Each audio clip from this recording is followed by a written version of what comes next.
Good evening.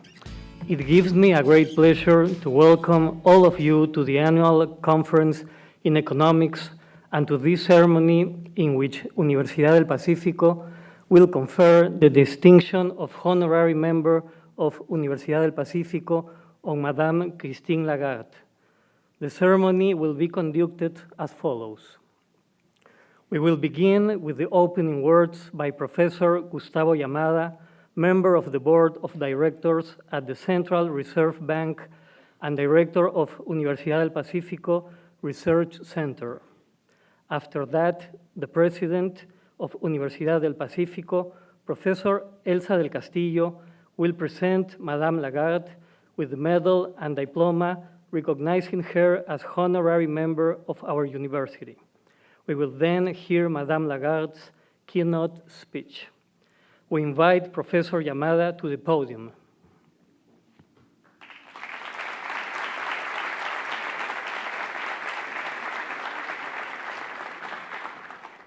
Dear Rector of Universidad del Pacífico, dear national and international authorities who have come from so many places across the Pacific Ocean to be this week at the APEC Summit in Peru, dear colleagues, students, and friends. It is a great honor for me to present Madame Christine Lagarde today at the Universidad del Pacífico. Our school is specialized in studying economic and social relevant issues for Peru and the world at large, and in training young generation of male and female students who will become entrepreneurs, analysts, and key government officials responsible for promoting Peru's economic and social development and its integration to the global economy. To have Madame Lagarde as a keynote speaker today is one of the most important moments in our 54 years of institutional history. Madame Lagarde is a French citizen, and I would add, a citizen of the world. She has undertaken college and graduate studies in France and the United States. She holds master's degrees in English, labor law, social law, and political science at Paris and Aix-en-Provence. Prior to beginning her career as public officer and policymaker, Madame Lagarde had a brilliant practice as an international lawyer in Chicago between 1981 and 2004. This was at Baker and McKinsey, one of the largest law firms in the world, specializing in labor, antitrust, and mergers and acquisitions. Two accomplishments to note here. Madame Lagarde became partner of the firm at the very young age of 31. And at 43, she was elected as the first female chair of the whole firm. This is a very remarkable feat for anyone, and especially for women in that field. Christine Lagarde began her public career in June 2005 when she was appointed Minister for Foreign Trade in the French government. After that, in May 2007, she was named Minister for Agriculture and Fisheries. And a month later, she became the first woman of a G7 country to hold the post of Finance and Economy Minister. Madame Lagarde was in charge of this ministry when the most severe global economic crisis in contemporary history began. In response, she took the leadership of the Economic and Financial Council, integrated by all the ministries of economics and finance of the European Union. In this council, she helped to promote international policies dedicated to financial supervision and regulation, as well as to the strengthening of the global economic governance. In June 2011, Christine Lagarde was named Managing Director of the International Monetary Fund. She was the first woman to occupy this position and is considered a true global leader. Indeed, Time magazine has listed her among the 100 most influential people in the world. To highlight her accomplishments at the IMF, let me read some quotes from another giant in our profession, Mrs. Janet Yellen, President of the Federal Reserve System of the United States of America. Mrs. Yellen wrote, "No organization is more crucial to the stability of the global economy than the International Monetary Fund. Its decisions affect billions of people, so the person who heads the IMF must be an outstanding, effective leader." Christine Lagarde meets this high standard. She has ably led the IMF through a tumultuous era for the world economy since she was chosen in 2011 by more than 100 nations that govern the organization. And I must add, she has been reappointed for a second term this year. Christine is a trailblazer, the first woman to lead a major international organization like the IMF, and as a finance minister of her native France, the first woman to hold this key role in any large advanced economy. She has also given the IMF a more human face by addressing issues like gender and income inequality and public health threats like the Ebola virus. Christine is enormously impressive, a charismatic leader respected worldwide. End of the quote. Janet Yellen, Time Magazine, April 21st, 2016. Ladies and gentlemen, let us give a big round of applause to our keynote speaker, Christine Lagarde. Madame Lagarde.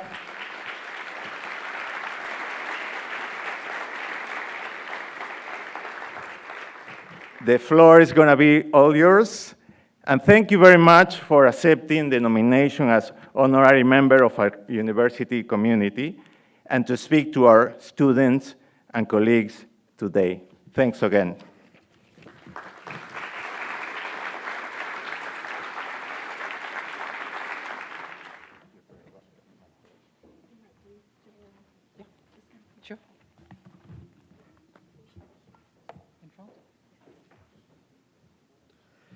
We invite Professor Elsa del Castillo, President of Universidad del Pacífico, and Madame Christine Lagarde to the stage to present the medal and diploma recognizing her as honorary member of our university. Now, the text of the diploma accrediting Madame Christine Lagarde as honorary member of Universidad del Pacífico will be read.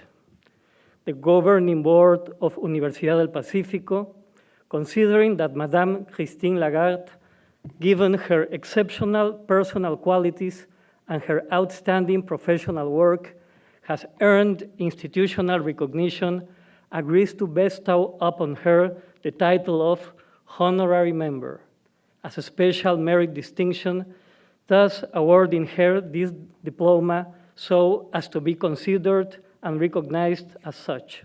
Lima, November 14, 2016. Our president, Professor Elsa del Castillo, will present Madame Christine Lagarde with the institutional medal and diploma that accredit her as honorary member of our university.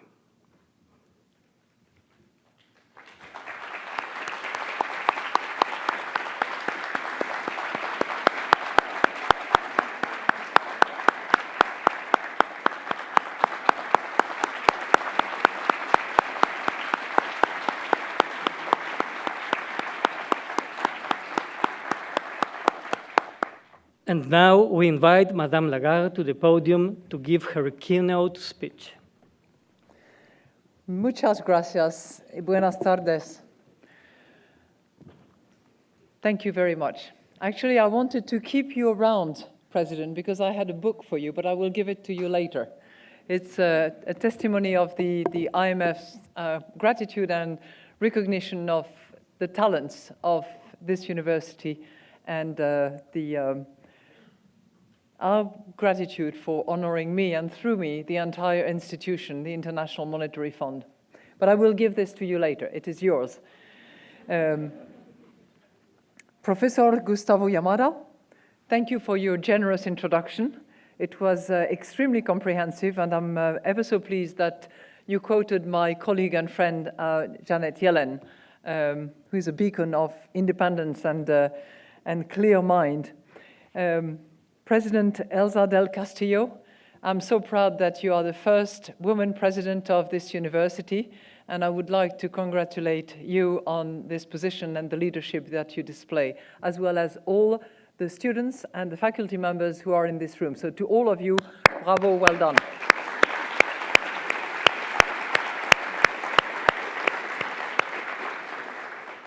See, I did a little bit of research on Universidad del Pacifico, and I was helped in that by my friend and first deputy managing director, David Lipton, who I believe came before you about 2 years ago, together with another professor whose name escapes me at the moment, to actually talk about globalization and various other things. But I certainly found out through my research and what he told me, as well as what many of the Peruvian economists at the IMF told me, which is that your university is really one of the leading universities in Latin America and in the world, and that you pursue goals that the IMF pursues as well. You play a leading role in economic and social development here in Peru and across Latin America. Today, graduates from your university are not only most of the Peruvian economists at the IMF, but they also play leading roles in academia, in business, in international institutions, in finance. And I was very pleased to hear you, President, indicate that of the 6 people I had lunch with today, at least 4 out of the 6 are actually graduates from UP. So congratulations for a great job. Now, I think both our institutions, UP, which I'm now a proud member of, and the International Monetary Fund, are both deeply committed to innovation and continuous learning. And you will understand in the various remarks that I will share with you why I'm focusing on continuous learning and innovation. I think we are both keenly aware that the best research, the brightest ideas, are the ones that actually translate into good policies, good rules, and new schemes and paradigms within which the people of this country, the people of Latin America, the people of the world actually fare better, do better. And I'm delighted, therefore, to accept this honorary membership as recognition of what I regard our shared goals. I'm doing it not on my personal behalf only, but on behalf of the entire staff and membership of the International Monetary Fund. I'm very lucky to have a group of outstanding civil servants who, very talented, highly trained and taught, have actually chosen to dedicate their life to public service and to serve a higher mission, if you will, in order to make sure that we contribute to more stability and better prosperity in the world. So it's on their behalf that I accept with huge pride this recognition. I would like to also tell you how pleased I am to be back in Lima. Peru is clearly showing leadership in this world.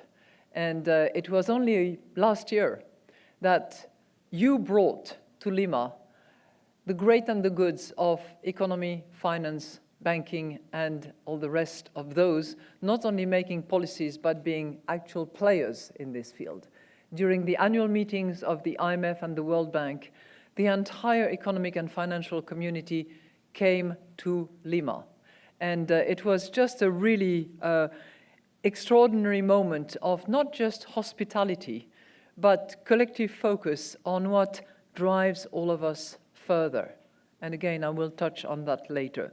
But at that moment, as you do now with the hosting of the APEC summit, the Peruvians really embraced the world, and the world embraced the Peruvian. And as Antonio Raimondi, the great Peruvian geographer, once said, and I'll quote him, "El Perú tiene escrito en el libro del destino un porvenir grandioso." I don't need to translate. He was optimistic, and I see the same optimism in you, actually. And I think Peru has indeed made a remarkable journey in recent decades, leaving each generation actually better off in almost every way than the previous generation. And I would like to, by way of just introduction, submit to you that the story of humanity is also about that journey, where one generation is better off than the previous one. And if we put our mind to it, with innovation and continuous learning that I was referring to earlier on, there is no reason that we cannot continue to forge such a future. Now, some of you will say, has she read the newspaper lately? Before we look at the newspaper, let's just open a book of history.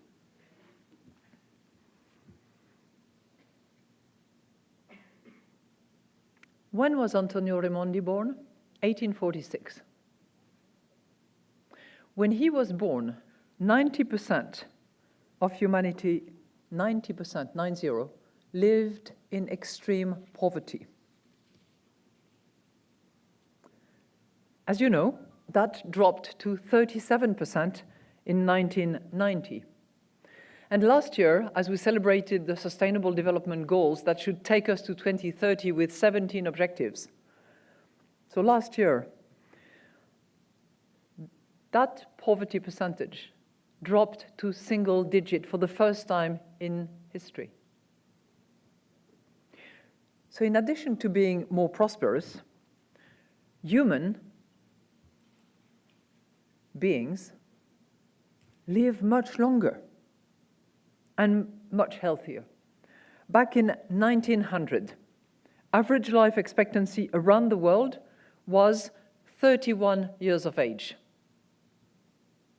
It is now 71 years of age. And of course, you will say, life expectancy varies. It's not equal. No, it's not equal.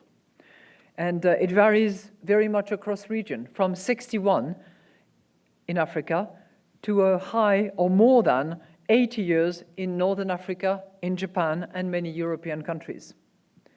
But if you add up, I deliberately picked only those two set of data, but if you add up these data and many others in the same kind of categories of social indicators, you see a picture of astonishing progress in human development progress. And clearly, there has been significant improvement. There have been setbacks occasionally, but in the main, there has been significant improvement. And it's up to us, it's up to you, it's up to all of us together to actually make sure that there continues to be significant improvement. Let us think of the essential role that global economic integration has played in this region and around the world.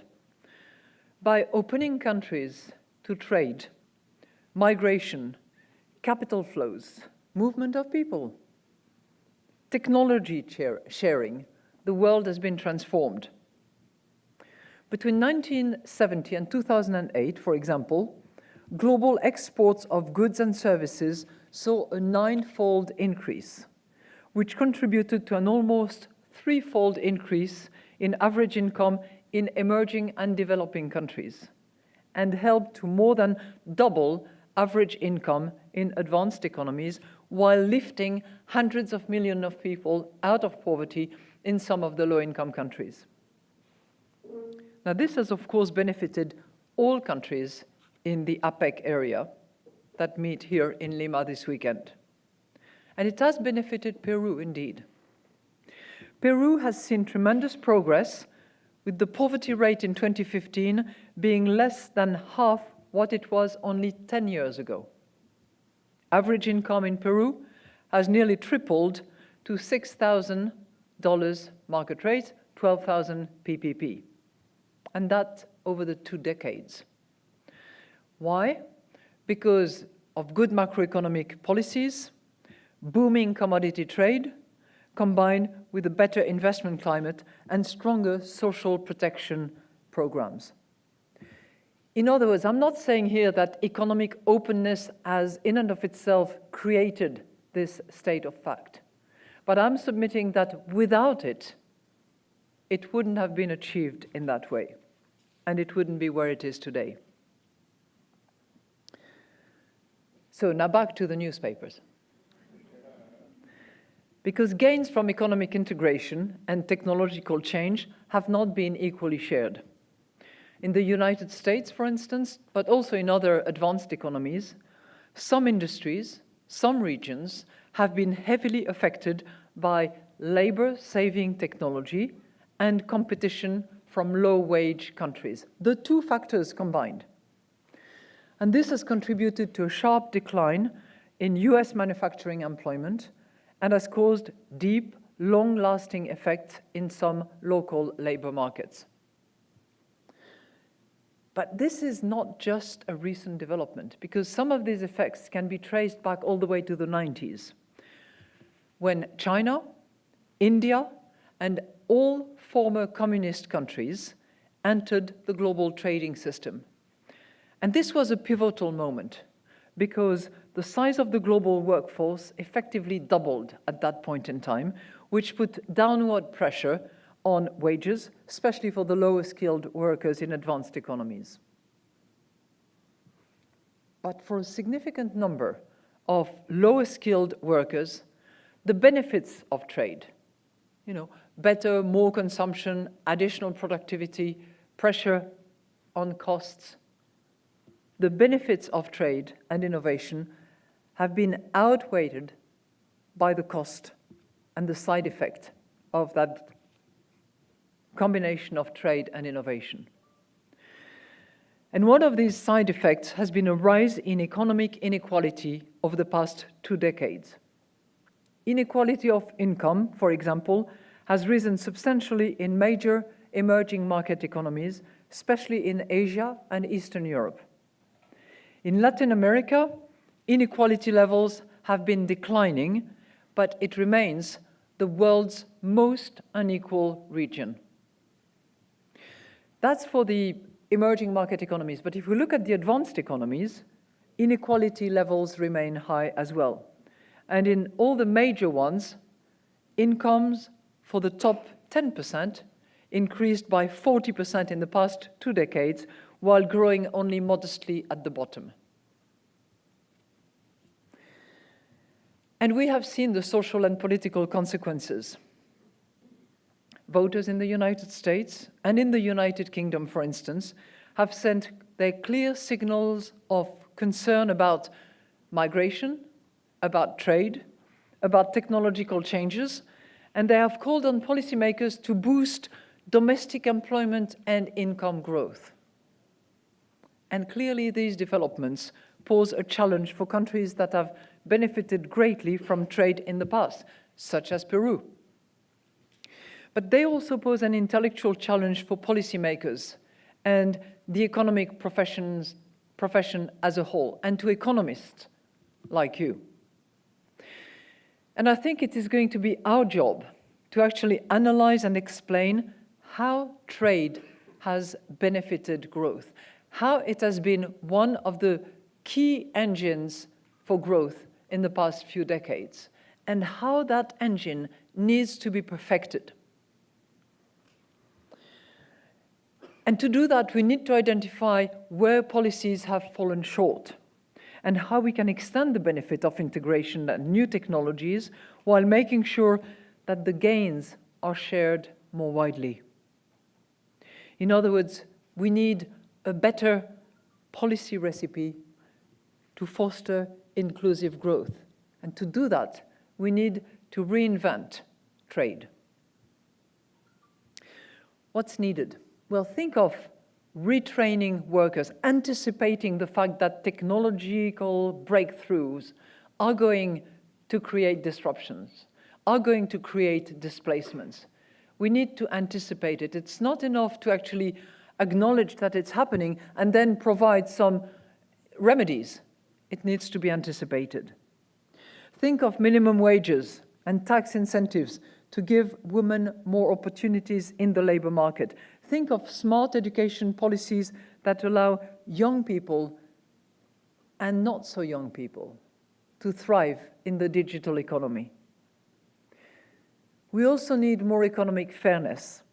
This means, for example, building an international tax system that minimizes loopholes and guards against the corrosive effect of corruption. It means protecting the tax base of low-income countries by preventing multinational companies from devising tax schemes and optimization mechanisms that actually reduces their tax base in the countries where they actually operate in order to transfer profits and the recording and the accounting of such profits to low tax locations. I've only mentioned a few of the ingredients that can actually be used in order to produce that more inclusive policy recipe. We all need more to identify what the ingredients will be, in which sequence we need to apply them, how we need to think ahead and be ahead of the curve rather than sorry that it has happened and trying to fix it. And we at the IMF are going to continue working on those issues. We have worked on the issue of inequality and sustainable growth. We have worked on the issue of economic empowerment of women, and we will continue to do so, and we will be particularly attentive to this new generation of trade that needs to continue fueling the engine of growth so that growth can be more inclusive. Now, what does that mean for Peru and the Peruvian economy? Which, by the way, has remained one of the fastest growing of all the Latin American countries. We currently expect the Peruvian economy to grow by about 4%, maybe a little bit more than 4%, and chances are that this figure could be even a little bit higher next year. This is the kind of optimism that Antonio Raimondi would recognize if he were here today. See, back in the 19th century, he envisaged this grandioso porvenir. Today, policymakers have the opportunity to translate this into reality. Now, how can that be done? I submit a few ideas, and clearly, we don't have the monopoly of great ideas and best practices, but we have observed for 70 years how it eventually works, how it fails, and we have vast best practices and certainly can provide peer learning through the forum that the IMF is. So building on the robust policy framework that has served this country well over the past 2 decades should be, the platform to start with. Unleashing the creative energy of the young and fast-growing labor force is certainly going to be one of the tools to be used. And pressing ahead with economic reforms that will allow Peru to diversify its economy and catch up with higher income peers should also be a goal. Let me just mention 3 opportunities which I believe Peru and the Peruvian people should actually seize. First one, step up the ongoing education system, starting not with the best and the brightest that are in this room and in the 2 adjoining rooms. Thank you for listening. But starting very early on, because we have more and more economic research and analytical work that demonstrates that education at the earliest age actually makes a huge difference going forward. So improving the management of schools by upgrading school infrastructure, which means closing an infrastructure gap of about 10% of GDP. A fresh approach is needed to improve basic reading, writing, and math skills, and to increase access to higher education for low-income students and students from the rural areas. So that's proposal number 1. Proposal 2, step up investment in transportation, telecom, energy, water, sanitation, and more broadly, health. Good example is the expansion of the metro in Lima, which will improve connectivity, reduce road congestion, Another example is the construction of new roads to link the coastal area with the Sierra and the Peruvian Amazon. These connections will be good for local businesses and good for consumers. Peru has an estimated gap in infrastructure of about 35% of GDP. And it needs to increase government revenue, upgrade its framework for public-private partnerships in order to bring together not just public financing, but also to encourage private investment and commitment to the infrastructure of Peru. Third, promote greater financial inclusion, because that is a way, and that has been demonstrated in many other countries, it's a way to reduce poverty and to reduce inequality. Think of the massive potential of all those Peruvian people who have a cell phone and who can actually use that cell phone to bank, to transact in safety. And I know that the government has been taking this very seriously with its national strategy to expand access to personal accounts. And in the private sector, we have seen telecom companies and financial services providers coming together instead of trying to compete with each other in order to create Billetera Móvil. Is that correct? Okay. Which is, of course, a fast-growing e-money platform. Another good example, and you will correct again my Spanish, which I've tried to work on, good example of financial inclusion is Aku Winnie. No? Not so good. Help me. Aku? Thank you. Which is, I'm glad you know about that. It's a microcredit initiative that can turn poor people, guess what, mostly women, into successful micro-entrepreneurs. I have to tell you that to prepare for the annual meetings in Lima last year, I visited Peru, and I was blessed to visit a couple of villages in the Ayacucho region and to see how the use of actual cell phone and cards could actually help some of those women who had survived and who had just started guinea pig business, small farming on their plot of land, actually help them be independent and be so proud of actually not being dependent on anybody else. And I think that the scaling up of similar program is highly desirable. Now, clearly, Peru has made significant progress on financial inclusion in recent years, but more needs to be done to close the gap with Latin American and global peers, particularly in the area of financial inclusion for women.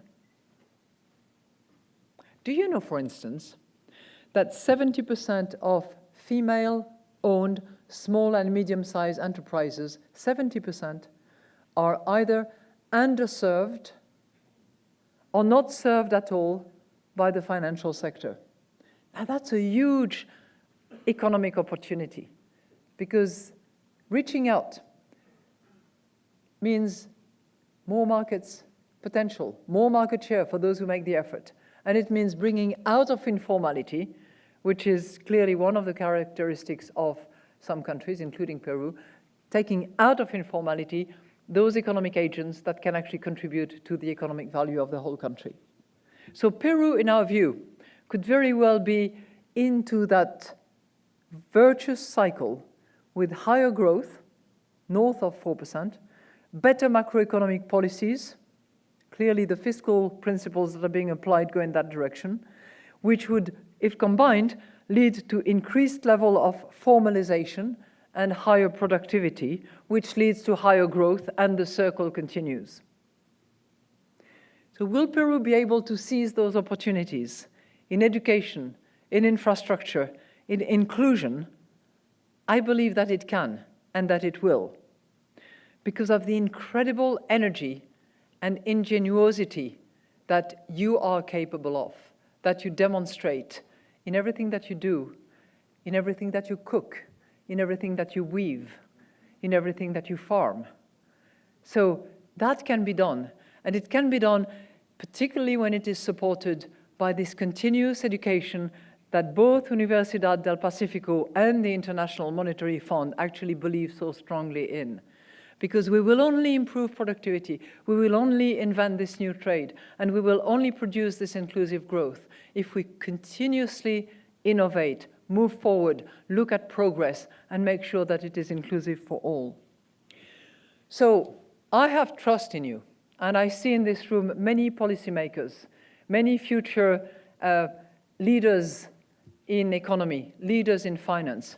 But please, carry with you this little flame of optimism that this wonderful Peruvian geographist had about Peru, because you can take this little light of hope and determination for progress with you and actually help that next generation be even better off than yours. With that, I thank you.